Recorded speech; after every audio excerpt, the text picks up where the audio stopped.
Hello everyone and welcome to today's 1-800-RESPECT webinar. Before we start, I would like to pay our respects and acknowledge the traditional custodians of the land on which this meeting takes place, and also pay respect to elders both past and present. Now today's topic is understanding the complexities in LGBTIQ domestic and family violence, what to look out for and how to respond. We're very pleased to welcome our presenter for today, Kai Noonan, and you can see her there on the left-hand side of your screen, or right-hand side. Kai is the project coordinator of ACON's Domestic and Family Violence Project, and she's which is one of ACON's many projects designed to support the health and safety of LGBTIQ people. With qualifications in social sciences and psychotherapy, Kai's work has involved counselling, group therapy and adult education for people who have experienced domestic violence. Prior to working for ACON, she worked in various crisis and trauma services with men, women and children in the drug and alcohol, mental health and domestic and family violence sectors. Kai's committed to raising awareness about the violence that also happens in LGBTIQ relationships. Now, before I hand over to Kai, a few key things to note. The webinar is live and it's interactive. You're encouraged to participate by posing questions into the chat box, which is located at the bottom left-hand side of your screen. There'll be approximately 10 minutes at the end of the webinar for question and answer time. And whilst Kai will attempt to answer as many questions as she can, including some pre-submitted questions, if your question is not answered, Kai is happy to be contacted and will provide her details at the end of this webinar. Now, if you're experiencing any difficulty hearing the sound during the webinar, please dial the 1-800 support number that's listed in the chat box. And now we're very excited to pass on to Kai to begin the presentation. Thank you, Kai. Thank you, Kelly, for the introduction and also for the privilege of being here today to share with everyone listening what I know about domestic and family violence in LGBTIQ relationships. And also thank you, Kelly, for the acknowledgement of country, and I too would like to extend my respects to the traditional owners of the lands, any Aboriginal and Torres Strait Islander people joining me for this webinar, and also any elders in the domestic and family violence sector. As said in the introduction, my name is Kai and I work for ACON, which is a New South Wales-based HIV and LGBTI health organisation. I'm the coordinator of the Domestic and Family Violence Project there. I was told by Kelly that we actually have record numbers of people registered for this webinar today, which I am mostly really excited about, because it says to me a few things. One, that people are genuinely interested in understanding various people. It also tells me that maybe services are already seeing more LGBTIQ people asking for help. I wish, of course, that abuse didn't happen in our relationships, but we know that it does. So I'm glad that people are out there asking for help. And I'm also excited because I know that when LGBTIQ people do ask for help, because it's not a matter of if, but when, that they will hopefully get a more inclusive service from well-informed workers. Just to give you a little bit of background about my current role briefly, in August of 2015, Prue Goward, who is the New South Wales Minister for the Prevention of Domestic Violence and Sexual Assault, announced a one-year funding grant for ACON to further our domestic and family violence work. So my role officially started only in November of last year. But it is important to point out that ACON, as well as many other LGBTIQ organisations, have been working in domestic violence for LGBTIQ people in many ways over many years. But I'm telling you this because I think it's important to know that there are not many people in Australia who are also doing work that specifically focuses on domestic violence in LGBTIQ relationships. This means that I may not have all the answers to the questions that you may ask, but the reason for that is because I think nobody really has all of the answers. What's important to keep in mind is that we're talking here today about groups of people that have been systematically and socially silenced. Many LGBTIQ people are used to hiding their identity and their stories. We're used to keeping our relationships a secret, and we're used to not recognizing images of ourselves represented in mainstream discussions. I guess what I'm saying is, in a way, we're used to being invisible. Keep in mind that homosexuality was not decriminalised in all Australian states until around 1994, and it was not entirely removed from the DSM until the late 1980s, and the so-called gender dysphoria is still in the DSM today. Oh, sorry, to clarify, the DSM is the Diagnostic and Statistical Manual of Mental Disorders. More layers of invisibility happen because there just isn't a lot of data and research in the area. We can see that there isn't much media attention, and it seems that very few people have been willing to talk about their experiences publicly, and of course for very good reason. It's only in really recent years where a safe space has been created where LGBTIQ people can overcome, I guess, a multitude of barriers and risks to get to a space where we can say to someone, this is who I am and this is my story and I really need your help. As we begin to listen to people's stories, then we begin to ask the questions. But as we're only just recently asking the right questions, we've not yet got all of the answers. If you take one lesson away from this webinar today, I would really like that lesson to be that because we don't have all the answers to your LGBTIQ clients' issues, you may not be able to apply the knowledge that you already know. You most certainly will not be able to work on the assumptions that you're used to making. What you can do to improve your work and the support that you give is to create a space for dialogue, a space for listening to your clients, and a space for you to learn. I guess this is just what we're doing right now. The best thing that you can do, though, for your client is to explore that individual's experiences, explore that individual's identity, and explore that person's relationships, explore the barriers that individual faced in getting to the point to finally see you, and then, of course, explore that person's best options. As professionals, we all have a responsibility to listen to what people are saying to us so that we can essentially lead them in the right direction. I'm just trying to move my slides. There we go. So I'll present today for about 30 minutes so that I can leave about 10 minutes at the end for questions. I'll start by talking about the prevalence of domestic and family violence in LGBTIQ relationships. I'll also start off by doing my best to explain you the acronym LGBTIQ and other relevant terminology, which I know can be confusing, particularly if you're not familiar with it. I'll then go on to talk about the similarities and the differences in the way that domestic violence is experienced by LGBTIQ people, that is compared to non-LGBTIQ people. And what we'll be really looking at in this section are the types of abuse that are unique to our communities and some signs that you can be looking out for and trying to understand with your clients. In part 3, we'll be focusing on the barriers to accessing support. This is really important to understand why it is that you may not be working with many LGBTIQ clients. And that will then lead us into part 4, which is understanding how you can improve your work and the services you and your organisations offer as a whole, just to be more inclusive and to attract more diverse clients and essentially offer them better and a more targeted and inclusive support. So as I promised, I'll now try to explain the acronym and some terminology that I'll use throughout this webinar. There really is a chance that I'll use the acronym LGBTIQ 100 times or more. What just happened there? I'm assuming I'm still on air. So yeah, I'll use LGBTIQ so many times that it might sound tiring, but I assure you it's easier than saying the whole title. Now, the alphabet soup doesn't work for everyone, and it is the centre of much discussion and debate, but it is a widely used term and it gets used for ease. LGBTIQ stands for lesbian, gay, bisexual, transgender, intersex and queer.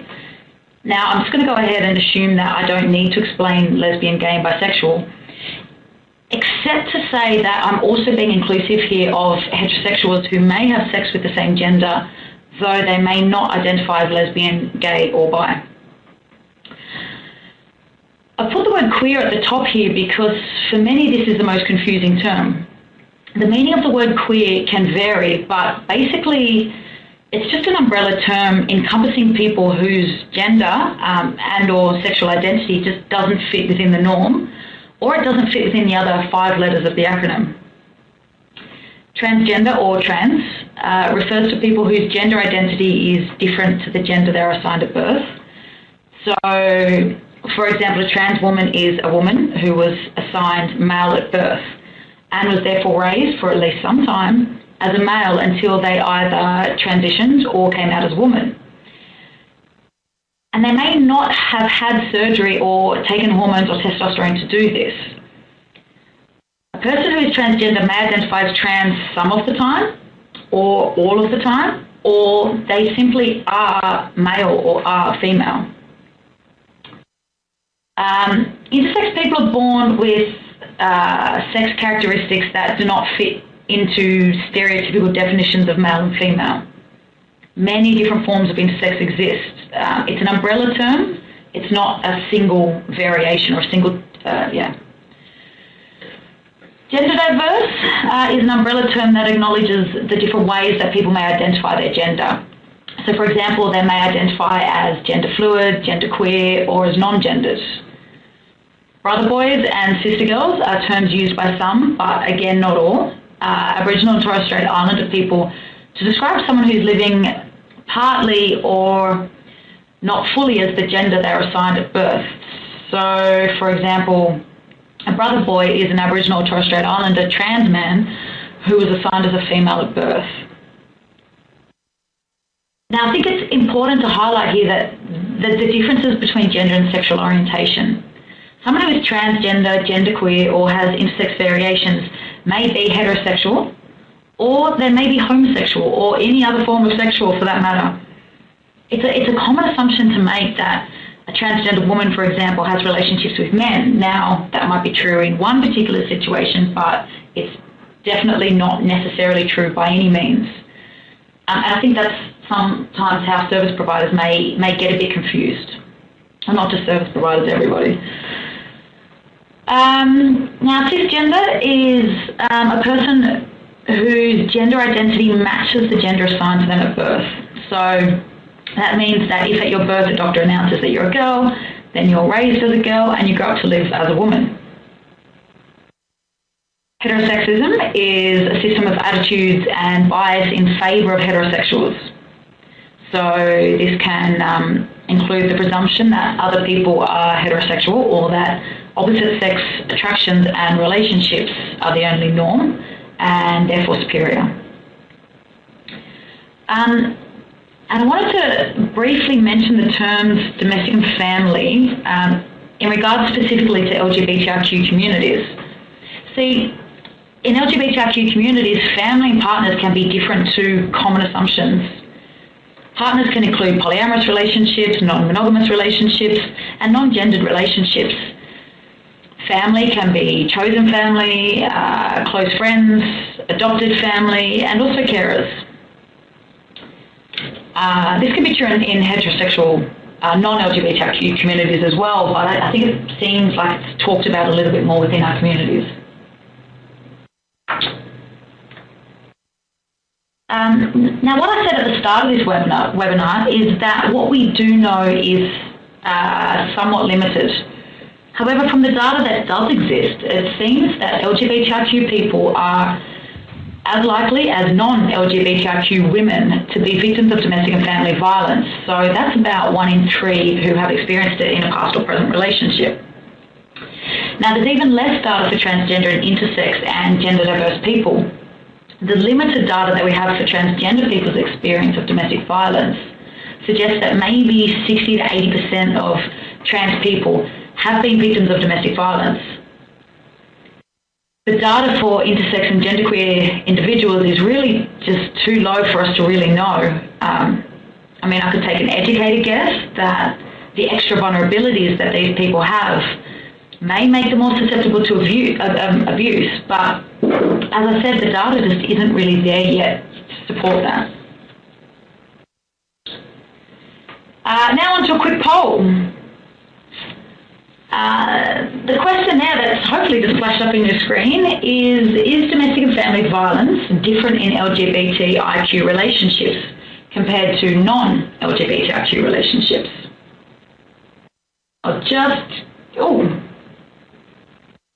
Wow, we're looking at about 50-50 here. And the numbers are going up fast. All right. It's looking, it's very close. It's honestly very close to 50-50. 50% of people saying yes, 50% of people saying no. Now, to show you how unfair I was really being, I'll stop it there. The numbers are still going nuts. I appreciate everybody's input into this. I would say it's about 50-50. So I was a bit mean then. It was a little bit of a trick question because, well, the answer is that there are similarities and there are also differences, which was probably reflected in your answers. But I really wanted to get a sense of what you were all thinking before I went on to discuss both similarities and differences. My slide won't move.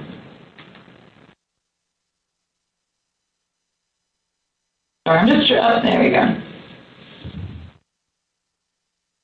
Now, starting with similarities, there are many similarities between LGBTIQ domestic violence and non-LGBTIQ domestic violence.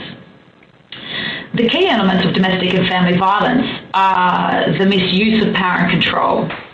If there isn't an imbalance of power, then it's not domestic and family violence. The prevalence is another thing that's similar. As I said before, it seems to happen in about 1 in 3 relationships.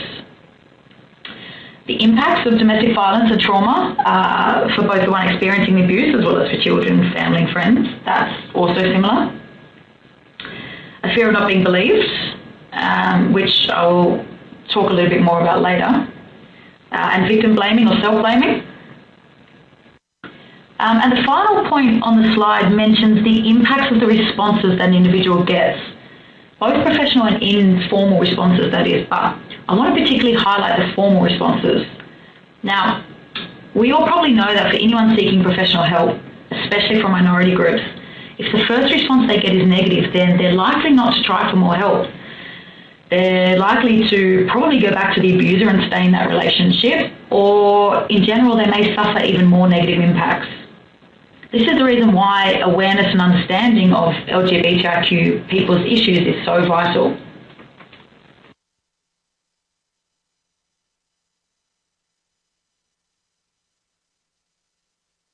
Oh, there we go. Now, I want to move on to discussing the differences. I've separated the differences based on sexuality and gender, although they do have similarities and crossovers. Some of the unique ways in which abuse can play out in same-sex relationships are by the abuser using the other person's sexuality against them.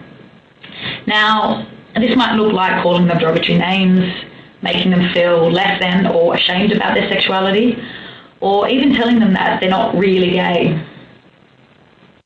An abuser can also gain power by threatening to out the other person's sexuality to their family, community, their workplace, or even publicly via social media.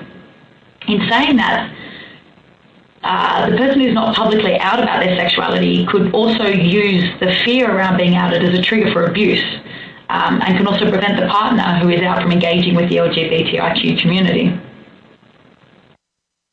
An abuser cutting their partner or a family member off from community events and having connections with friends and family is a common isolation tactic in LGBTIQ relationships. An abuser might say that their partner's friends are too gay, for example, or that their family of origin should be rejected for not understanding their gender or sexuality.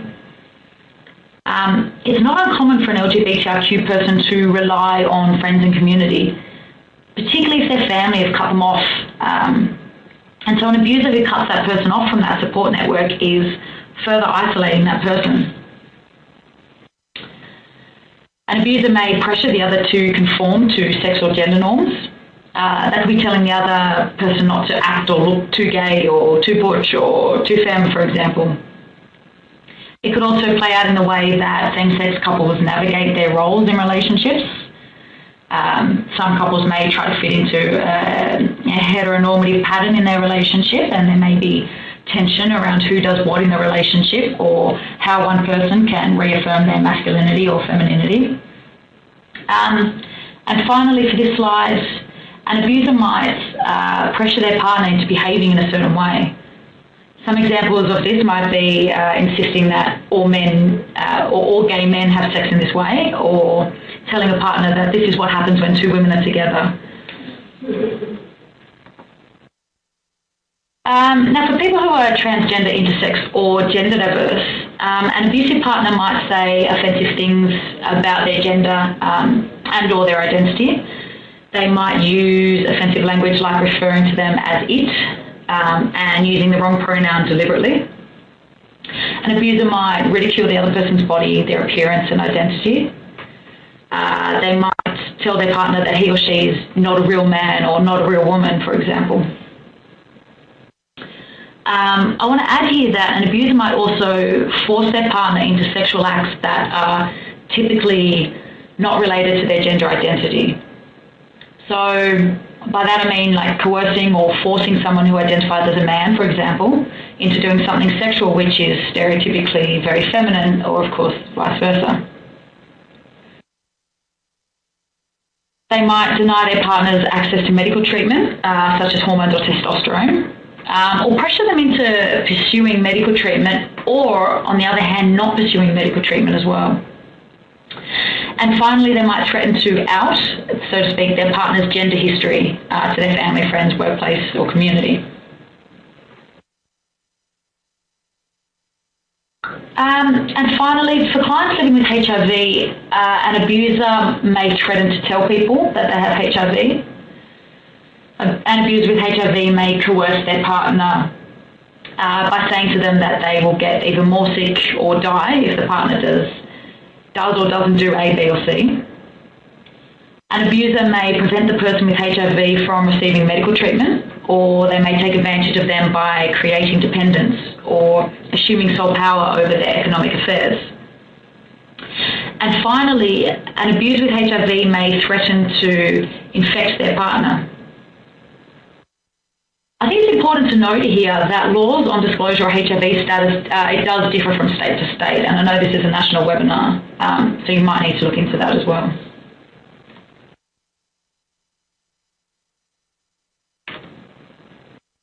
Now I want to move on to accessing support. Research tells us that very few LGBTIQ people are accessing support for the abuse that they experience, and that when they do reach out, people are mostly turning to friends for support. One statistic that I've shown here from a recent New South Wales report titled "Calling It What It Really Is" suggests that not even a quarter of the people who contributed to the research saw a counsellor, and that only 12% reported the incident to the police.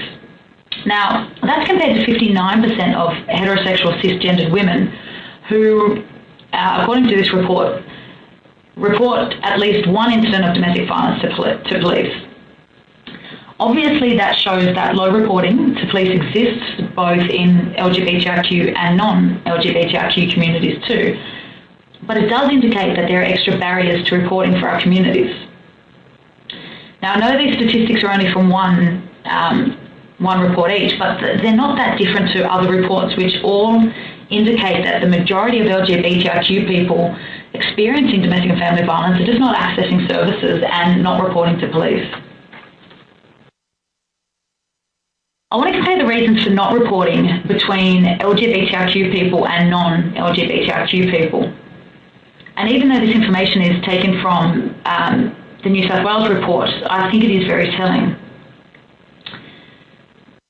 The main reasons why, according to these reports, the main reasons why heterosexual women don't report abuse is a fear of revenge or escalating violence from the abuser, shame and embarrassment, and a belief that the incident was trivial. Now compare these reasons to those given by LGBTIQ people who are not reporting the abuse. Those reasons are a fear of not being taken seriously, a high threshold for abuse, a fear of discrimination, and a fear of being outed. Now, the obstacles to accessing support are very much unique to minority groups. But that last point in particular is really uniquely an LGBTIQ issue. I think this may be especially true for people living in regional, rural and remote areas, for high-profile people, and people new to identifying as same-sex attracted or new to identifying as not fitting into the gender binary.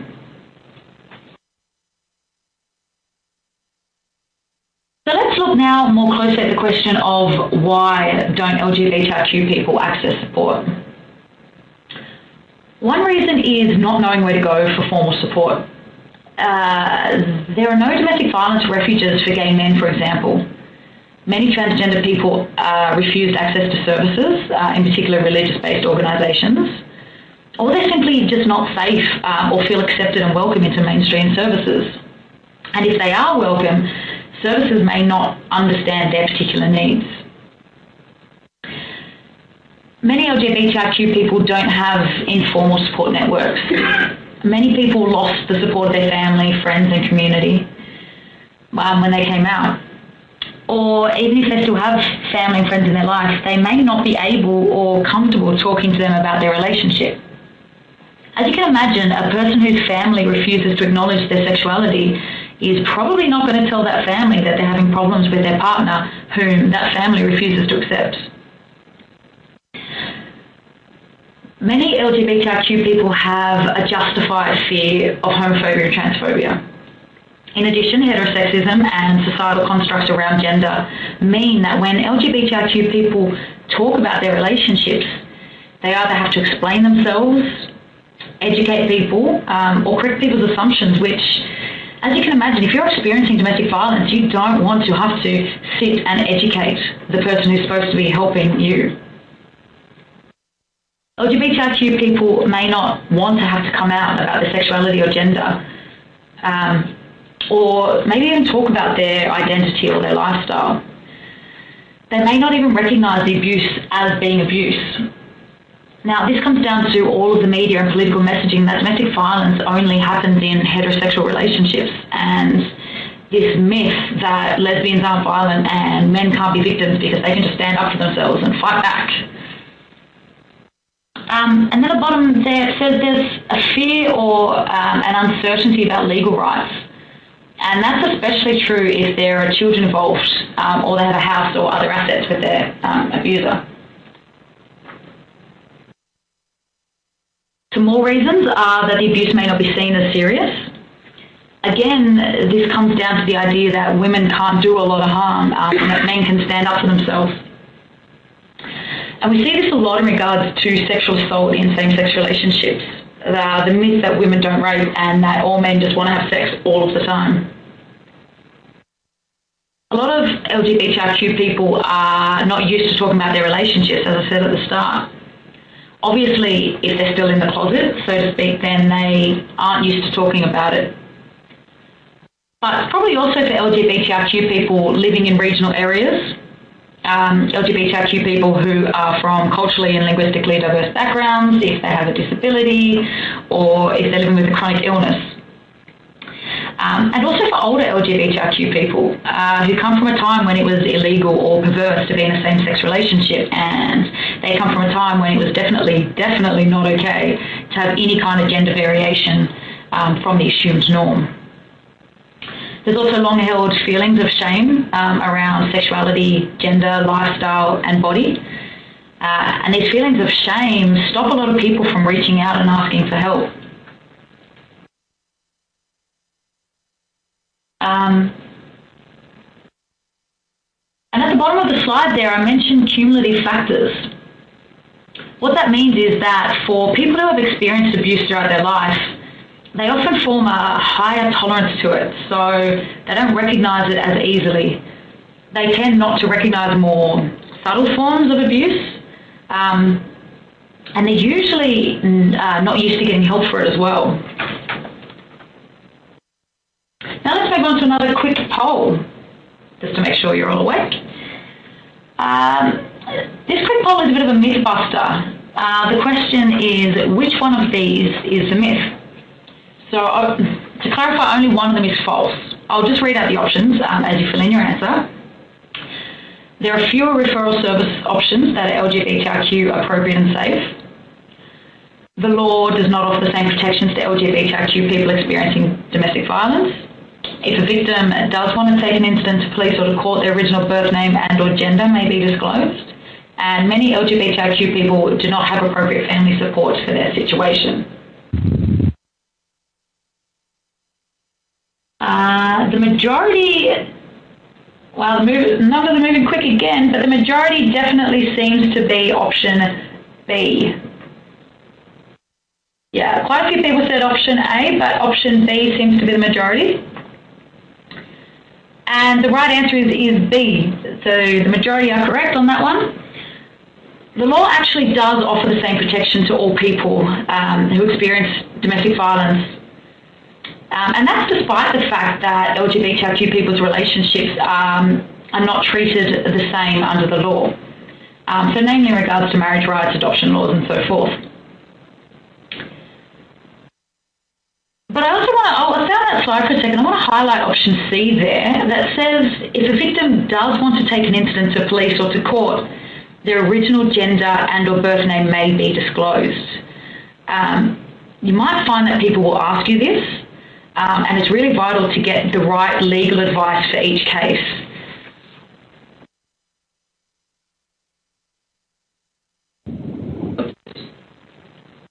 So how can your service be more inclusive? Oops, I skipped too far ahead there. Now, I'm asking this because particularly because many of you working with people from LGBTI communities, it might be fairly new for a lot of you. I did see the registration list before the webinar, and I saw that a very small number of you who are listening live work specifically in LGBTIQ services, but the majority of you don't. As I said earlier, getting it wrong can be so harmful to the people who come into your service. You may actually be the first and only attempt they make at getting help. So first of all, don't assume the gender of your client or that client's partner. Again, a common mistake is assuming that a transgender male or female is in a heterosexual relationship. And as far as assuming someone's gender, I recommend not using the words he and she until you know what someone's preferred pronoun is. And words like sir and ma'am have caused a lot of problems. I myself have been in that awkward situation where someone says, hey sir, ma'am, sir, ma'am, so ma'am, sir, ma'am. Now, it may be just awkward when it happens on an airline, but it can be so damaging when accessing support, something as serious as domestic violence. Treating everyone the same is not necessarily meeting their individual needs. So sending a gay man to a men's behaviour change program not tailored to gay men is not necessarily meeting that person's needs. Use inclusive language, not just in person, but in all your advertisements, brochures, information sheets, etc. Now, ACON actually has a national program called Pride in Diversity, and so they have some inclusivity resources and do training. And mostly it's really important to listen to your client's experience. Don't make assumptions, particularly around assuming that we're a homogenous group. So what that means is not all lesbians are the same, not all gay men are the same, not all trans people have the same experience, and the LGBTIQ community is actually not a community, but a range of communities and cultures and subcultures, and so people's experiences can differ greatly. Let's take the experiences of people with intersex variations, for example. They don't mirror the experiences of a gay man. Myself as a Sydney lesbian, my experiences of discrimination do not mirror the experiences of a sister girl from the Northern Territory. It gets very complex, but just always bring it back to the individual you're working with. Their experience is their experience alone.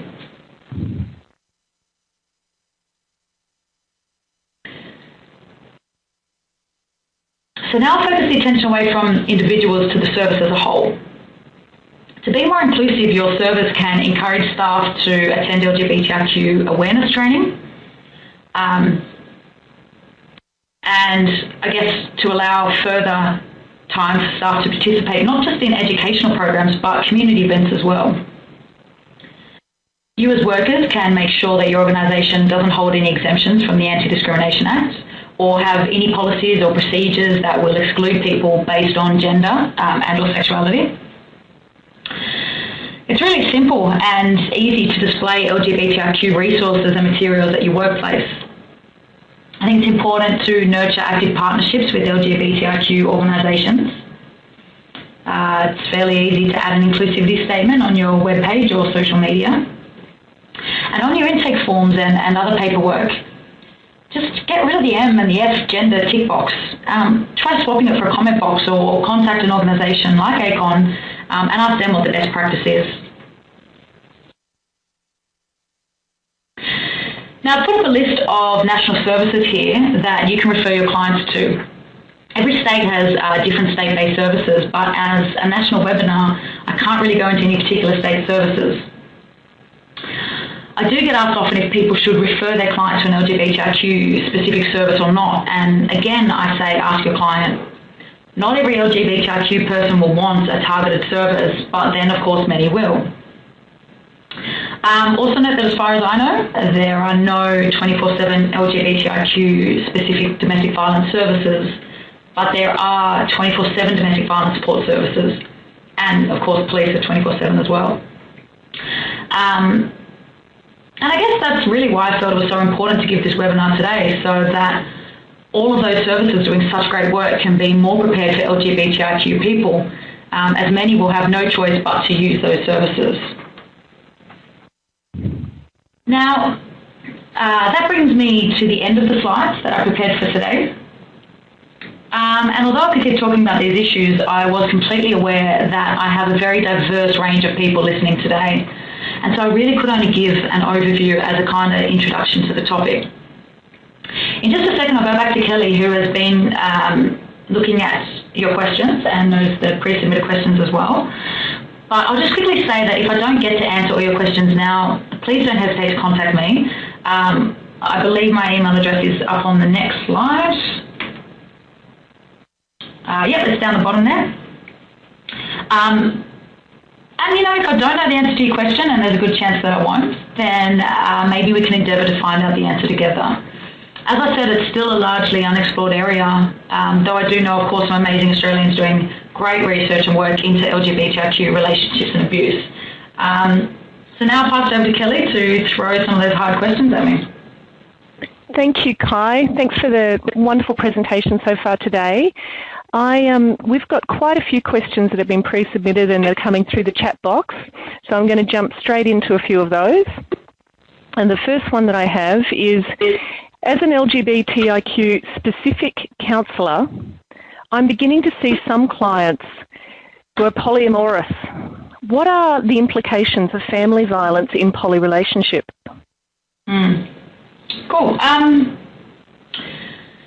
Again, the mainstream messaging around family violence mostly features either a husband or wife or male and female ex-partners. I personally haven't actually seen a mainstream discussion of domestic violence that talks about abuse in polyamorous relationships, except for maybe the occasional documentary of cults. Of course, polyamory does exist in heterosexual relationships, but it seems to be far more openly discussed in LGBTIQ communities. And I would even say it's more prevalent in our relationships, though I don't actually have any data on hand to formally support that. At the start of the webinar, I said that LGBTIQ partners can be different to common assumptions. Now, abuse can occur in all of the various forms of relationships. I've heard stories of people being abused by several partners simultaneously and in collusion with each other. My concern is that the implications of this are that relationships that sit outside of the monogamous norm are not taken as seriously. Someone may say or think, well, you know, it's not a real relationship if you sleep with other people, or he or she is not your primary partner, so why don't you just leave them or stand up to the abuse and fight back, or something like that. If we know that it's not that simple and easy to leave an abusive relationship, then we know that it's not that simple and easy to leave whether or not the relationship is with a primary partner, a living partner, a casual sex partner, and so on. Abuse is abuse. regardless of how different that relationship looks, the person experiencing the abuse needs support and the person abusing needs an intervention. That's my answer on that. Great. Thank you, Kai. And another one, what is the relationship and connection between violence in LGBTIQ communities and gendered understandings of domestic and family violence? Oh, I love this question. It's a really big question, though. I'm pretty sure it could be a PhD or a life's work. So to be honest, I may not do this question justice by trying to answer it in under a minute or two, but I'll speak to it broadly. Abusive relationships is generally looked at through the lens of patriarchy. And I do support the fact that the majority of relationship abuse is perpetrated by men against women.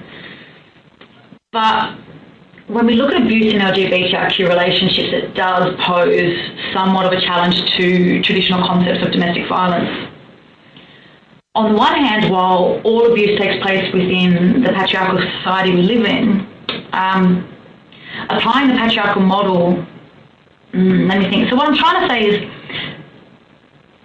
on the one hand, we've applied the patriarchal model to serve as provision and interventions. And what this has actually done is it's contributed to the restricting of support options for LGBTIQ people. So for us, in our communities, that's a resulting problem of using the gendered understanding for domestic violence. In saying that, however, heterosexism, homophobia, transphobia, and other forms of discrimination contribute to the domestic violence in LGBTIQ relationships. And they are also part of patriarchy. So this patriarchy sees homosexuals, trans people, and every other person who doesn't fit into the strong, straight, masculine, white man ideal as effeminate and weak. So I think that as long as we can extend this patriarchal explanation and the gendered explanation for violence, to say that it's not just men versus women, but men versus everyone who isn't very manly, then it can fit right in, and it doesn't have to contradict that gendered understanding that we have. Hope that answers that question. Like I said, it was wow. That's fantastic. Thanks, Kai. Very insightful.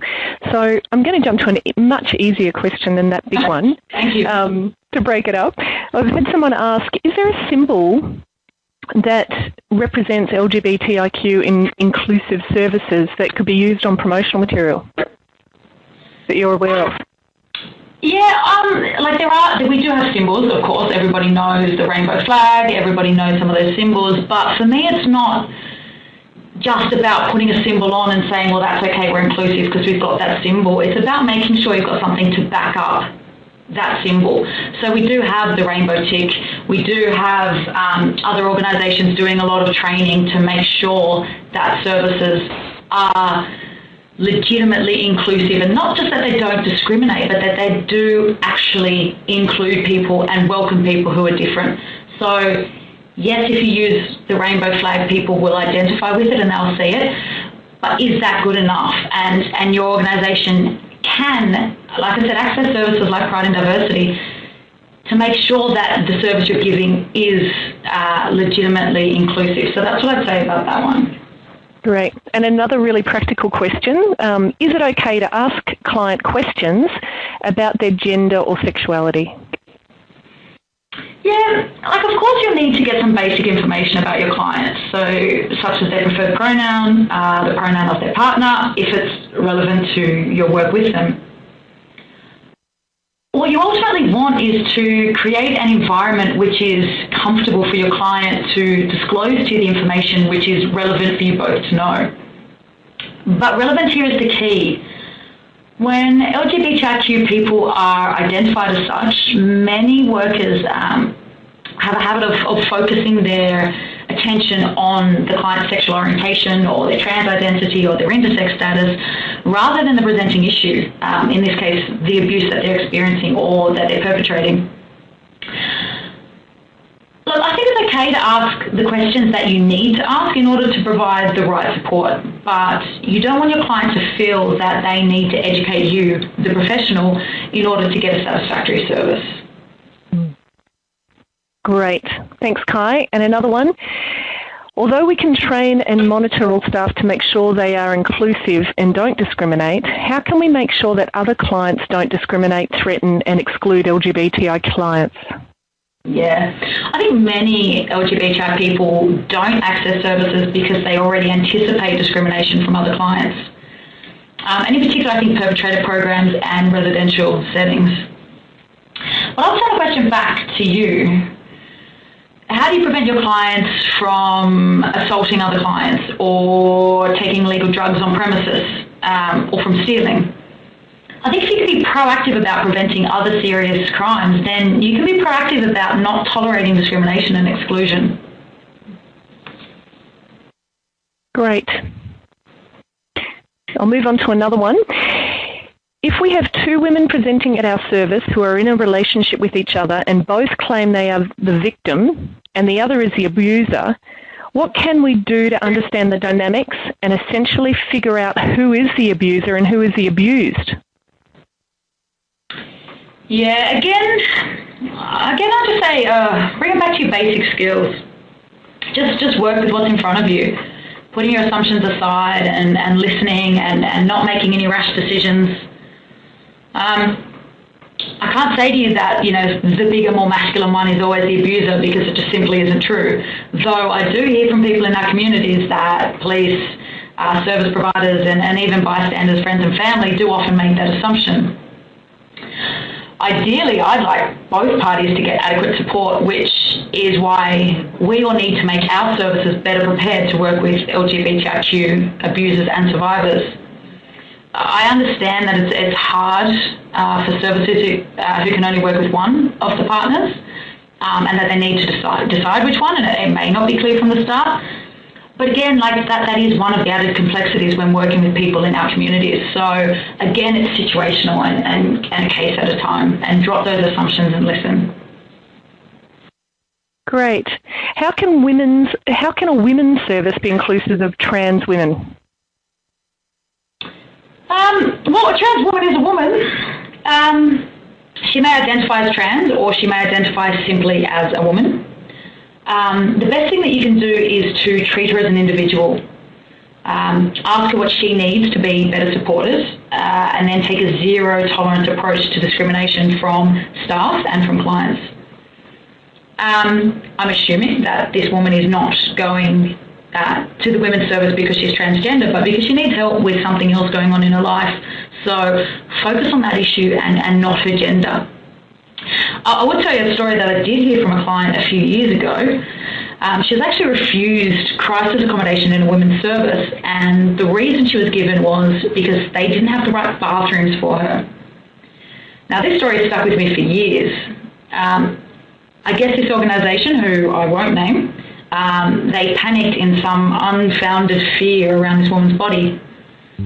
And what I'd say to them, if your clients don't have privacy in a bathroom or when they're getting dressed, then maybe it's worth reflecting on your policies and procedures that exist around privacy. Yeah.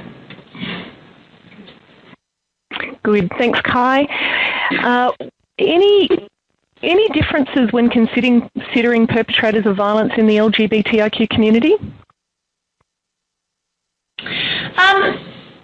Yeah, look, I believe there's a real and pressing need for more research into perpetrator intervention models and their adaptability for LGBTIQ people who choose to use violence. Many LGBTIQ people won't or can't access perpetrator programs, and the ones who do tend to drop out early, most likely because they either don't feel safe and comfortable or because the program isn't targeted to them and therefore isn't of any real use. When working with LGBTIQ clients one-on-one, you use all the basics that you know about, not colluding and holding them accountable and so forth, but keep in mind just not to make generalised assumptions based on their gender and or their sexuality. Thanks, Kai. Another question is, what is the link between domestic violence and homelessness for LGBTIQ people? Well, in general, we know that domestic and family violence is a significant driver of homelessness in Australia. And we know that LGBTIQ people have a higher rate of homelessness at some stage in their life. Not all people will become homeless as a result of domestic violence, but there are other contributing factors as to homelessness involved for a person. LGBTIQ people tend to have other contributing factors as well. Less family support maybe, they have more barriers to accessing services, we have a higher risk of suicide, we have a higher drug and alcohol use, not because we're innately different, but because of our life experiences. There's definitely a need for LGBTIQ inclusive or specific crisis accommodation options so that LGBTIQ survivors, those who are not cisgender heterosexual females, can find adequate support and safety. So that would be one suggestion that I would make to help with the large percentage of LGBTIQ homeless people that we do see. Good, okay. And are there any specific services to support LGBTIQ people who are experiencing domestic or family violence in rural and remote areas? Yeah, on the Sydney side, I'm a bit biased, but I would say if you're in a rural or remote area, then the internet or phone counselling might be your best bet. QLife, for example, is a national LGBTIQ phone counselling service. Now, each state will have different service options, and you would need to look into that before your clients come to you. I'd say phone counselling may be your best bet because it's easier for a caller to be anonymous, as confidentiality and anonymity can be very hard in smaller towns. And you could also refer a client to the next town for face-to-face services as well, perhaps. Right. And how do you see mainstream tertiary hospitals playing a role in responding to LGBTIQ clients who have experienced domestic and family violence? Yeah, I think hospitals can play a big role. I've heard of staff not using the DVSAT for LGBTIQ individuals, even when their injuries may clearly look like injuries from violence. And I think that's because it doesn't dawn on the staff there that it may be intimate partner violence. People who may not want to access support or may not know how to access support for relationship and family abuse may still need medical help. So I guess you can be that person who refers them on to help or gives them the right kind of information when they wouldn't otherwise seek support for the abuse that they're experiencing. So I don't know, give them the details for the Another Closet website. That is www.anothercloset.com, or give them state-specific information. And don't underestimate the power of calling it what it is, because you may be the first person who identifies it as domestic violence, and just pointing it out for what it is could be a massive help to them. So I think the frontline staff, such as hospitals and police, do play and can play a really massive role in helping our communities. Great. And look, one last question before we move to closing the webinar. How do we bring this issue to the forefront of the news on a regular basis, or how do we change the mindset of the media to focus on ways to resolve this problem? Another big question, Kai. Oh, yeah, but that's okay. Look, the LGBTIQ community just doesn't have a rosy baddie. We don't really have that public survivor story or public role models. And again, I think this probably comes down to fear and maybe even shame around our identities and our relationships. I love the energy and attention brought to the domestic and family violence sector in recent years. And I think with all that attention, there is room for discussion around LGBTIQ relationships. I mean, I guess that's a key part of my role. I would love to see more media focus, and it's something that I will work hard to try to achieve this year. It probably comes down to a lack of funding. I think with more funding we can do research, we can run more awareness campaigns. Generally, I'd prefer to get the media's attention that way through research, awareness and campaigns, rather than by having some horrifying event that makes the front page of the news, which may have triggered or has triggered a lot of the discussions nationally. So hopefully we don't see that, but instead we see more funding put into more roles like mine, not plugging it, but so that we can create those campaigns and get that media attention. Wonderful. Thanks, Kai, so much for the whole presentation and for answering all of those questions. We've had a number of more questions throughout the webinar that have been submitted, and we're not going to be able to get to all of them. But as I said, Kai's email address is at the bottom there, so if you'd like to follow up with any specific questions, feel free to do that. I'd like to give a special thank you to everyone that submitted their questions today. And finally, I'd like to give a very big thank you to Kai for preparing this presentation and giving it to us today. We have had a record response. We will send all of these slides and also a copy of the recording to everybody that's registered. So if you had any difficulty with any technical issues, or if you arrived late at any stage, you will receive a copy of these slides and the full recording. In addition, Kai has also has a video that she would love to share with you. Again, that will be sent out via email to everybody that's registered, so you can watch that. So finally, I'd like to take this opportunity to bring your attention to our next webinar, which will be held on Thursday, the 23rd of June. It will be held with Angela Weller of the Australian Childhood Foundation, and the topic of this webinar is Trauma-Informed Understanding and Responses to Children Affected by Family Violence. And it provides a comprehensive insight into the impacts of family violence on a child's development and functioning. To find out more or to register, you can visit 1800respect.org.au/webinars, or you can subscribe to our newsletter, which is on the front page of our website, or access our Frontline Worker Toolkit, which has all of our webinars as well as a range of other resources. We also encourage you to download and share the app Daisy, which is an innovative app that connects women to a wide range of support services. It can be downloaded by the Google Play or the App Store. Simply type in Daisy or 1800RESPECT to find her. Now, please stay online. We will love you to take our online survey, and you'll be redirected to this shortly. Thank you again for your participation, your questions and your feedback, and we'll try and follow up with as many people who have outstanding questions as possible. Well, thank you again.